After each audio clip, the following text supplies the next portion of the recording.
প্রায় এক মাস হলো যুক্তরাষ্ট্রে অবস্থান করছেন ঢালিউডের মেগাস্টার শাকিব খান। তিনি যাওয়ার সপ্তাহ 2 পর ছেলে শেহজাদ খান বীরকে নিয়ে দেশটিতে উড়াল দেন অভিনেত্রী শবনম বুবলী। তবে শাকিব যে শুধু ঘোরাঘুরি করছেন তা নয়, সেটা বোঝা গেল তার সর্বশেষ ইনস্টাগ্রাম ও ফেসবুকের স্টোরি দেখে।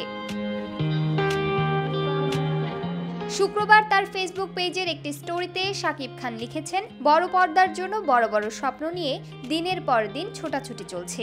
এই সময়ের নীরবতা মানে কোনো শূন্যতা নয়, বরং এটি এমন একটি মুহূর্ত যা চুপচাপ রয়েছে বড় কিছু ঘটার অপেক্ষায়। শাকিব খান উল্লেখ করেন, খুব শিগগিরই এমন কিছু নিয়ে ফিরে আসছি যাতে থাকছে সাহসী, স্মরণীয় এবং আইকনিক কিছু। শাকিব খানের এই পোস্ট এমন ইঙ্গিত দেয় নিশ্চয়ই কোনো নতুন প্রজেক্ট বা কাজ শুরু করতে যাচ্ছেন এই মেগাস্টার, যা ভক্তদের জন্য বিশেষ কিছু হবে। এদিকে শাকিব এবার বিদেশে যাওয়ার আগেই গুঞ্জন ওঠে হলিউডের বাংলাদেশি আসিফ আকবরের হাত ধরে হলিউডে নাম লেখাতে চলেছেন শাকিব খান। সে ব্যাপারে সে সময় বাংলাদেশের গণমাধ্যমের সঙ্গে কথাও বলেছিলেন আসিফ।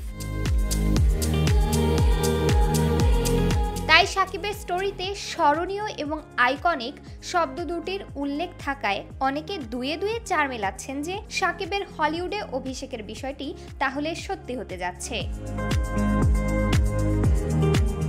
এদিকে চলতি মাসের শেষে শাকিবের দেশে ফেরার কথা রয়েছে। সেপ্টেম্বর থেকে বিজ্ঞাপন নির্মাতা শাকিব ফাহাদ পরিচালিত প্রথম সিনেমার শুটিং করার কথা রয়েছে তার, যেটি মুক্তির সম্ভাবনা রয়েছে ডিসেম্বরে। শাকিব খান অভিনীত সর্বশেষ মুক্তিপ্রাপ্ত সিনেমা তাণ্ডব। রায়হান রাফি নির্মিত সিনেমাটি গত ঈদুল আজহায় প্রেক্ষাগৃহে মুক্তি পায়। অ্যাকশন থ্রিলার ঘরানার এই সিনেমা মুক্তির পর সারা দেশে সাড়া ফেলেছিল।